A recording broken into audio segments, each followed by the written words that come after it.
Very good afternoon, everybody. Thank you so much for joining us for this post-play engagement with Keegan Petersen. A reminder to everybody to please just indicate on the chat panel if you would like to ask a question. It'll be one question per person, please. I got in a bit of trouble yesterday because of COVID compliance. We took a little bit too long with yesterday's presser. We'll get started. And just a reminder, please, if you're not speaking at all, please mute yourself, mute your monitor. Otherwise, I will be forced to reject you from this meeting. We'll start with Nathan. Thank you, Spokazi. Keegan, firstly, congratulations with the knock today. I would like to, something that we never speak about or ask about is about the assistant coaches. I would like to focus on the batting consultant, Justin Summons. What impact has he had in your career thus far for the Proteas? And perhaps maybe moving on late in your career with the Proteas, would you perhaps be interested in moving in and opening up the batting? Justin's been good, specifically with the batters leading up to this test match.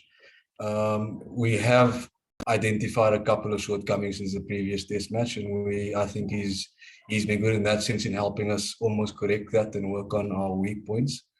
And to be honest, where I bat, I'm not really fussed. I'll take any chance I get, wherever it is. Ken?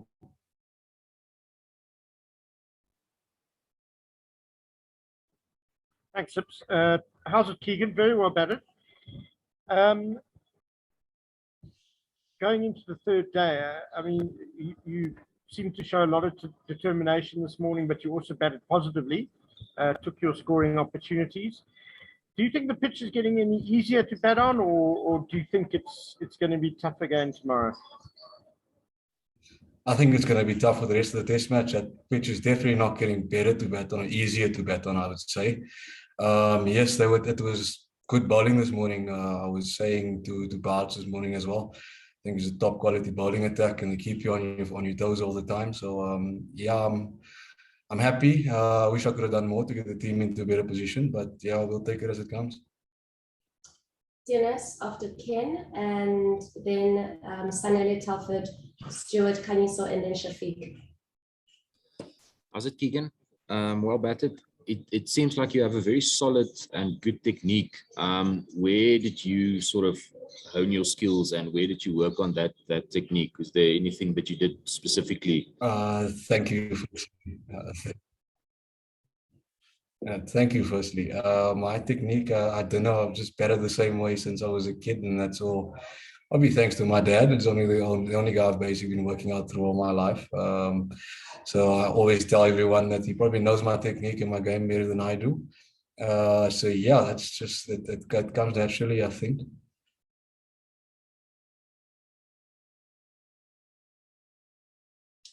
Sanele.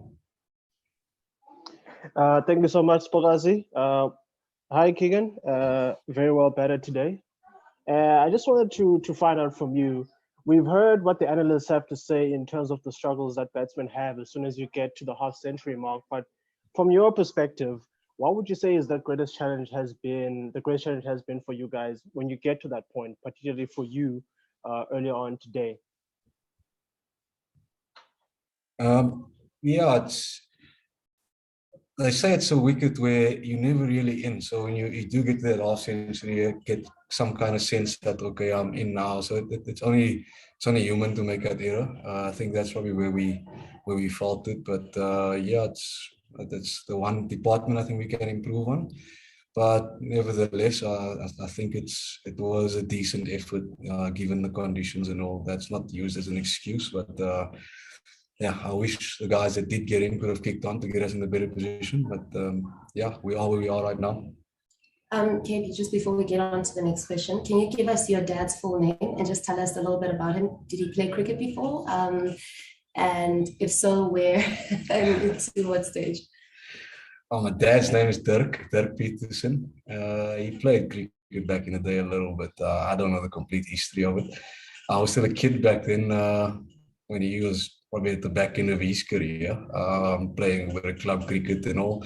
And that's where I was dragged along to the club games and fell in love with the game all from that time. And if you could ask the people that I know back home, they would always see my dad throwing thousands of balls to me in the nets all the time. And that's probably where I learned my trade. Lovely. Telford, you can go ahead. How's it, Keegan? Very well played.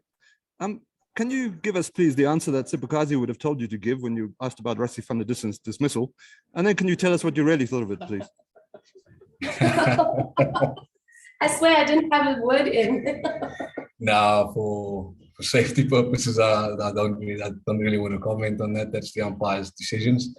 I think we are in a game where we just have to take what they give us, no matter what we think. If it's out or not out, I do think it's just some are going to go your way, some aren't, and yeah, that's not what you can do about it.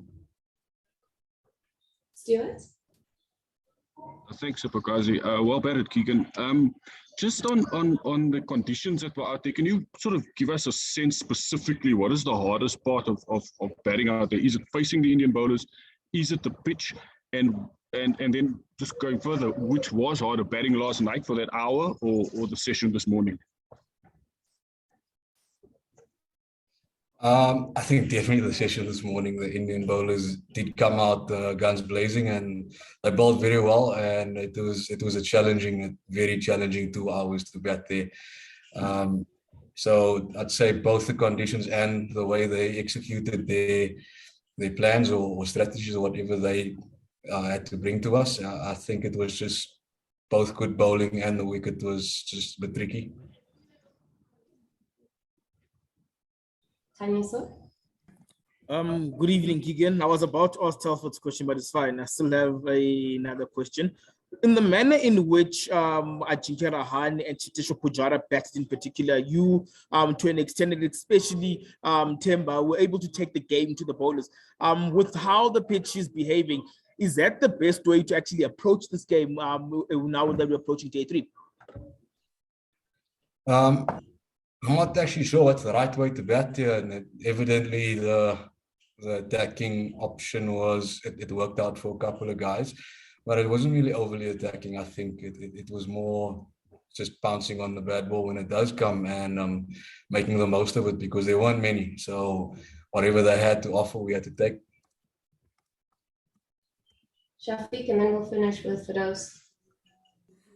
Hi KP, mooi gespeel vandaag. Do you feel that you, now that you've gotten to 62, that you have test hundreds in you, and you feel settled on the stage now? I'm completely confident that I will get to that milestone eventually. I thought today was that day, but it wasn't to be, and it won't be the last. Like I say, I'm confident that I will get there. Firdaus? Hi, Keegan. Keegan, you're speaking a lot about the difficulties of batting on this pitch, and obviously South Africa will have to bat last. Realistically, what would you say is chaseable? I don't know. We haven't put a number to it yet. The more they get, the more difficult it's going to be for us to get. Like I said, it's a difficult bowling attack to come up against. So realistically, I'd say anything under 200 maybe would be a good total to chase. But the more they get, the more far away it gets for us, and the more we have to get stuck in there again. Thanks very much, everyone, for joining us. We'll chat to you tomorrow.